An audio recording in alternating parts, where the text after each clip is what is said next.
अस्सलामु अलैकुम dear students of class 8। जैसा कि आपको पता है पिछले क्लास में हमने एपीकल्चर और डिफरेंट वैरायटीज़ ऑफ जो बीज़ है हनी बीज़ है उनके बारे में अंडरस्टैंड करने की कोशिश की। तो इस टॉपिक को आगे ले जाते हुए हमें अंडरस्टैंड करना है कि जो बी कॉलोनी है किस टाइप की ऑर्गेनाइजेशन वहाँ पर पाई जाती है और वो कैसा अपना रोल प्ले करते हैं, क्योंकि जो बी हाइव है ये एक हाईली ऑर्गेनाइजेशन यहाँ पर पाई जाती है। And we observe a plan a division of labour in the colony of honey bees. और जो वेल डेवलप्ड हनी बीज की कॉलोनी होती है ऑलमोस्ट 40 to 50,000 इंडिविजुअल्स वहाँ पर होते हैं, और जिनको हम तीन कास्ट में डिवाइड करते हैं: क्वीन, ड्रोन एंड वर्कर्स। जब क्वीन फर्टिलाइज होती है, फर्टिलाइजेशन के बाद वो एग ले करती है, वो एग्स फर्टिलाइज्ड होते हैं एंड अनफर्टिलाइज्ड एग्स होते हैं। That means both types of eggs are found, fertilised and unfertilised eggs. Unfertilised eggs से मेल बीज इमर्ज होते हैं जिनको हम ड्रोन्स बोलते हैं, लेकिन जो फर्टिलाइज्ड एग्स होते हैं उनसे वर्कर बीज जो है वो प्रोड्यूस होते हैं। जब वर्कर्स फेड किए जाते हैं ऑन द रॉयल जेली तो उस time they develop into queen. Now queen क्या है, इसका क्या रोल है?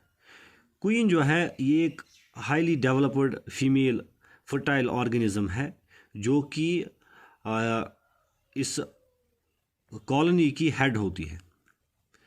कॉमनली जो है हर एक बी हाइव में एक क्वीन पाई जाती है जो कि रॉयल जेली पर जिसने फेड की जाती है, and she becomes the queen.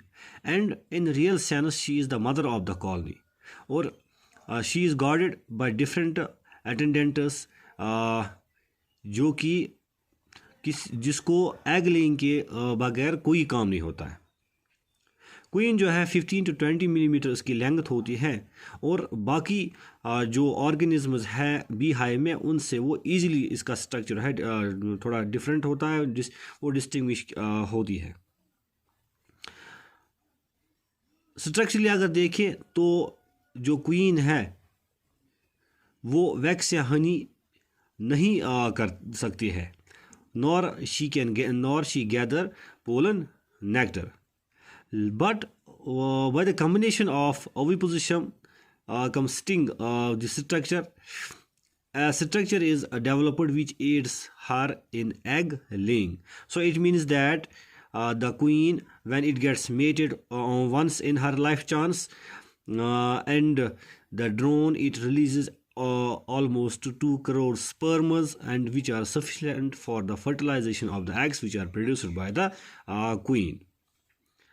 हता कि यूएसए में रिसर्च जो की गई है, लगभग 110 क्वीन्स जो है, out of 110 55 are mated twice before egg laying. और ये फैक्ट भी माना जाता है कि जो फर्टाइल और अनफर्टाइल एग्स क्वीन प्रोड्यूस करती है, they are produced by her will. और इसके पीछे कौन सा फैक्टर है, the factor is still unknown. लेकिन एक क्वीन जो है वो ऑलमोस्ट 1500 to 2000 एग्स एक डे में वो ले कर सकती है, and it depends upon the seasonal variation और द इकोलॉजिकल फैक्टर्स। और टोटल वेट ऑफ एग्स जो होता है, इट इज़ ऑफ 100 एग्स होता है, it is equal to her body weight. तो पूरी लाइफ स्पैन में 2 to 5 ईयर्स में एक क्वीन जो है लगभग 15 लाख एग्स वो ले कर सकती है।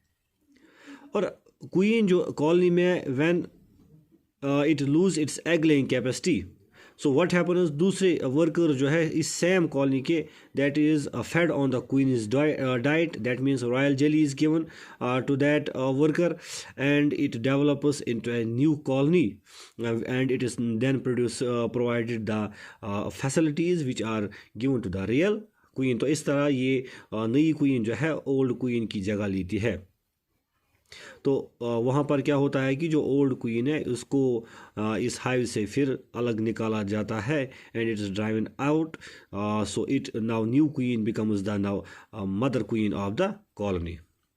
कभी कभार 2 से 3 क्वींस डेवलप होती हैं एक कॉलोनी में, लेकिन एक ही क्वीन जो है इस पोजीशन में होती है कि it becomes the head of the new established colony. इस तरीके से वर्कर्स जो है, अगरचे वर्कर्स जो है इन तीनों अकसाम में बहुत ही स्मॉल होते हैं साइज़ की, लेकिन उनकी जो फंक्शन है वो सबसे ज़्यादा कॉम्प्लेक्स है, कॉम्प्लिकेटेड मशीनरी में वो इन्वॉल्व होते हैं। दैट मीन्स जिसमें हनी बी कॉलोनी में जो ये काम अपना प्ले करते हैं, it is most important among the 3। Queen की तरह जो वर्कर्स होते हैं, मैंने आपको पहले ही बोला कि वो फर्टिलाइज एग से प्रोड्यूस होते हैं and they live in A chamber जिसको हम वर्कर सेल बोलते हैं।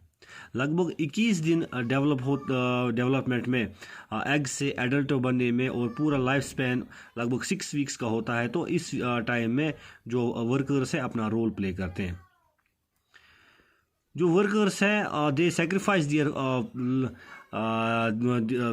they sacrifice themselves for the well-being of the colony, and they are atrophied females.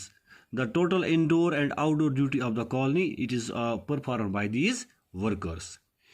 So इसलिए जो workers हैं why they are given the special structures, because maximum काम जो है it is done by the workers.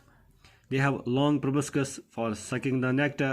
Similarly, they have short wings for fanning. They have pollen baskets for the collection of pollen. They have powerful sting to defend the colony against attack. They have wax glands for wax secretion. जो workers outdoor duties में इस्तेमाल होते हैं, या nectar collection में, या pollen गम में, या पोलन में, या गम, या वाटर, तो जो रिसीव किया जाता है और प्रॉपर्ली स्टोर किया जाता है हाउस में। जो इंडोर वर्कर्स है उनमें भी फिर सब ग्रुप्स होते हैं स्पेशल ड्यूटीज़ के लिए। कुछ उनमें होते हैं बहुत ही सिंसियर, जो कि अटेंड करते हैं क्वीन को, बाकी जो है अटेंड क्वीन करते हैं after the nursery which is called nursery bee. Similarly कुछ प्रोड्यूस वैक्स करते हैं for the formation of new hive, जिनको हम बिल्डर्स बोलते हैं। कुछ रेपियर ऑफ द कॉम में अपना रोल प्ले करते हैं, दे आर कॉल्ड रेपियर्स। कुछ डेड बॉडीज या इम्प्यूरिटीज़ को रिमूव करने में अपना रोल प्ले करते हैं, दे आर कॉल्ड रेपियर्स। जो डेड बॉडीज़ या इम्प्यूरिटीज़ बी हाइव से रिमूव की जाते हैं उनको क्लीनर्स बोलते हैं। फैनिंग हाइव में जो परफॉर्म फंक्शन की जाती है, it is done by the fanners. तो बहुत सारी बाकी फंक्शंस है, जैसे कि हनी स्टोरेज या ripening of the drone workers, या इस तरीके से, या इसी तरीके से गार्ड बीज जो है वो गेटवे पर अपना जो पहरा देती है, वो फंक्शन उनमें उनको अलॉट की जाती है। And it is said that up to half of the life period workers perform indoor duties and later on became engaged in outdoor duties. So a complete division of labor is observed. Now what are drones जो है तीसरा type honey bee में पाए जाते हैं। जो drone है, it is the male member of the honey bee colony, जो कि क्वीन को फर्टिलाइज करते हैं। So they are called as the king of the colonies. लगभग 24 दिन लगते हैं एक एग को अडल्ट स्टेज तक पहुंचने में and to become a drone. Sting and wax glands absent होते हैं males, but in the males जो रिप्रोडक्टिव ऑर्गन्स हैं दे आर वेल डेवलप्ड।